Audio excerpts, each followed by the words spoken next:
आखाती देशामधील युद्धजन्य परिस्थितीमुळे निर्माण झालेल्या गॅस टंचाईचा मोठा फटका राज्यामध्ये सर्वसामान्य नागरिकांना बसतोय. पाहूयात. मीरा भाईंदरमध्ये गॅस टंचाईमुळे चक्क इंजिन ऑइलवर चहा बनवला जातोय. मीरा भाईंदरमध्ये एका चहा विक्रेत्यानं टाकाऊ इंजिन ऑइलचा वापर करून चहा बनवण्याचा देशी जुगाड शोधलाय. ब्लोअरच्या मदतीनं हे ऑइल जाळून शेगडी पेटवली जाते. व्यवसाय सुरू ठेवण्यासाठी लावलेली ही अनोखी शक्कल सध्या चर्चेचा विषय ठरली आहे. रत्नागिरीत अपुऱ्या एलपीजी गॅस पुरवठ्यामुळे अवघ्या 12 तासातच गॅस पंप बंद झालाय.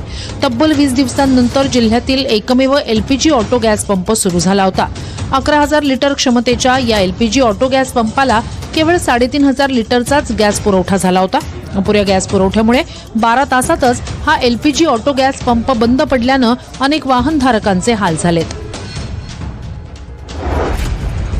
छत्रपती संभाजीनगरच्या लाडगावमध्ये भरलेल्या गॅस सिलेंडरची चोरी झाल्याची घटना घडली. ही संपूर्ण घटना घराच्या कंपाऊंडमध्येच घडली. चोरटा थेट आत घुसून गॅस सिलेंडर उचलून नेताना सीसीटीव्हीत कैद झालाय.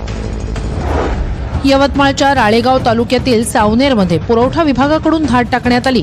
या धाडीत घरगुती आणि व्यावसायिक असे 15 गॅस सिलेंडर आणि 15 लिटर पेट्रोल जप्त करण्यात आलंय. गॅस टंचाईचा गैरफायदा घेत गॅस सिलेंडर साठवणूक करण्यात येत असल्याची माहिती पुरवठा विभागाला मिळाली होती.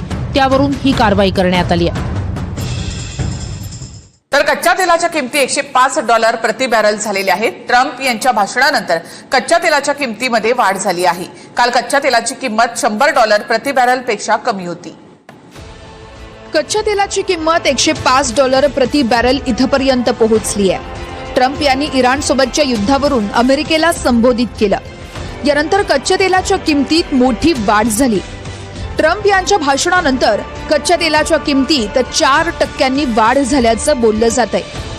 काल कच्च्या तेलाची किंमत $100 प्रति बॅरल पेक्षाही कमी होती. दरम्यान तेल आणि गॅस उत्पादनात अमेरिका नंबर 1 असल्याचं म्हटलंय.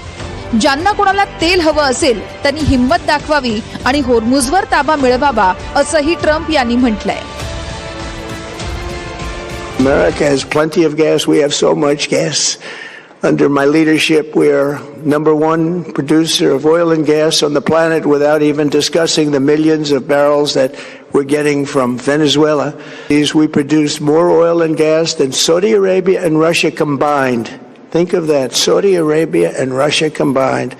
And that number will soon be substantially higher than that. There's no country like us anywhere in the world. And